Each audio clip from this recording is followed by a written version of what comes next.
Hello guys, good morning. আজকে সকাল সকাল চলে যাচ্ছি কোথায় সেটা ডাইরেক্ট গিয়েই দেখাবো, তার আগে বলবো না। চলুন যাওয়া যাক।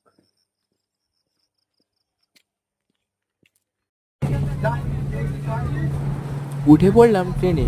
ট্রেনে করেই যাব আমাদের ডেস্টিনেশন। আর ট্রেনে কিছু ফটো ক্লিক করে নিলাম। ট্রেন থেকে নেবেই চলে গেলাম লস্যির দোকানে লস্যি খেতে। লস্যিটা ছিল প্রচণ্ডই টেস্টি। আর এখানটায় প্রচণ্ডই ভিড় ছিল এই লস্যির দোকানটা।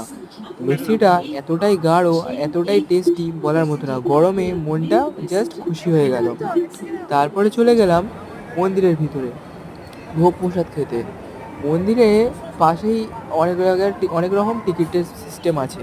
আমরা যদিও বা জানতাম না, প্রথমবার একটা টিকিট কেটে যেখানে বললো দাদাটা সেখানে চলে গেলাম। এখানে প্রচণ্ডই গরম ছিল, কারণ পাশেই রান্না হচ্ছিল। দেখতে পাচ্ছেন আপনারা, এখানে ভাত নিয়ে আসছে, পাশেই রান্নাটা হচ্ছিল ওই জন্যে। আর ফার্স্টেই দিয়ে দিল খিচুড়ি, তারপরে দিল গরম গরম ভাত।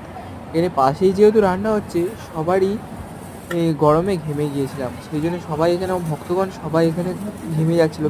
অনেকগুলো পাখা চালানো, কিন্তু সেদিনকে এতটাই গরম ছিল যে সবাই ঘামছে। তারপরে ডাল, তারপরে দু রকম সবজির তরকারি। আমরা ভোগ প্রসাদ খেয়েই চলে গেলাম আমাদের রুমে। রুমটা আগেই দেখানো হলো না, কারণ রুমে দাঁড়িয়ে সময় কাটানোর একদমই টাইম ছিল না, যেহেতু এসে আমরা আবার বিকেলবেলা ঘুরতে পারবো। তা রুমে আসলাম, একটা ফ্যানটা নিয়ে চলে আসলাম যেহেতু প্রচণ্ডই গরম ছিল। তা দেখা হচ্ছে নেক্সট কোনো ব্লগে। টাটা।